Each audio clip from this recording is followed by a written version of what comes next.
सत्संग करेंगे, वो अच्छा रहेगा। ठीक है भैया है ना, एक एक करके। अब जी रश्मि जी। जी, आपको कौन कौन अवस्था पता है, पहले आप जी बताइए। प्रणाम प्रभु जी। हाँ, एक तो ये पता थी, जागृत पता है, स्वप्न पता है, जागृत क्या है? जागृत का सुषुप्त। एकदम शॉर्टकट में बताइए। हाँ, ये है शॉर्टकट में जागृत अवस्था यही है कि हम 3D को देख रहे हैं, मन बुद्धि विचार से ही सारी चीजों को पकड़ रहे हैं, वही अचल पचल में है। स्वप्न, हाँ, तो ये तो जागृत अवस्था है। स्वप्न में जो है कि हमें सारी चीजों का जो है थोड़े से अलग हटे, तो हमें कल्पनाओं में हम जीने लगते हैं, तो ये तो स्वप्न अवस्था। और सुषुप्त अवस्था वो हो गई, तो हम जो उससे हम मन बुद्धि विचार से हम थोड़ा सा ऊपर उठे, भाव में आए। फिर एक तुरीय अवस्था आ गई, उसमें हम ब्रह्म से एकाकार होते हैं। लेकिन ये अवस्था पता है। तो मुझे ऐसा लगता है कि इसके बाद भी कोई अवस्था है कि जो कुछ तो अंतिम होगा उससे दर्शन से पहले, वो अवस्था जानना चाह रहे थे। ठीक है।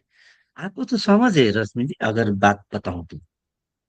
जैसे तुरियातीत, तुरिया तक आपको समझ में है, तुरिया मतलब ब्रह्मचार्य अवस्था है, ठीक है। जी जी। अब ब्रह्मचार्य की बात तो ऊपर हम सुननी चाहिए, वही है तुरियातीत। अच्छा, वो एक ही है क्या, तुरिया और वही है, तुरियातीत? नाम अलग अलग है, आत्मा, अच्छा। परमात्मा, शिव, अच्छा तुरियातीत, अच्छा, तो मुझे, मौन।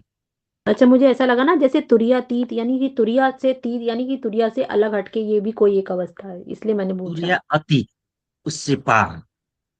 जी। तुरिया से भी पार। तुरिया मतलब आप ब्रह्मचार्य में चल रहे हैं, आप चल तो रहे हो ना। अब वहां चलना हम्म। भी नहीं है। अब वहां किधर साधना कुछ भी नहीं है, बस पार हो गया। तो तुरियातीत। अच्छा अब जी। सब लोग भी इसको समझे, आपको तो समझ में आ गया। और दूसरे एंगल से समझ ले। जी। जैसे नींद की अवस्था की अर्थ क्या है?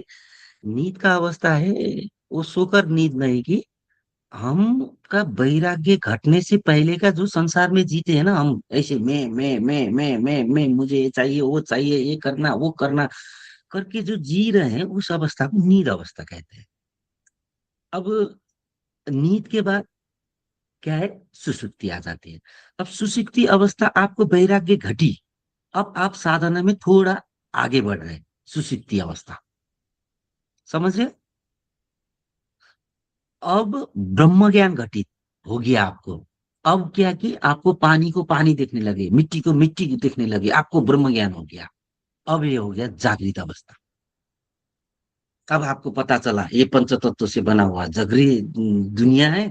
ये जो भी ये कण कण पंच तत्व से बना है। अब इसके अंदर एक चेतन है। अब ऐसे चल रहा है सारा फंक्शन, ये पता चल गया।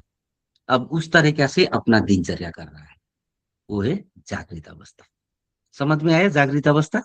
जी जी प्रभु जी। ब्रह्मचार्य पालन करना या ब्रह्म ज्ञान होना।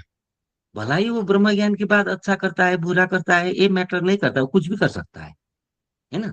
लेकिन ये समझ आ गया तो वो होश में है, वो जागृत है, वो नींद से जग गया।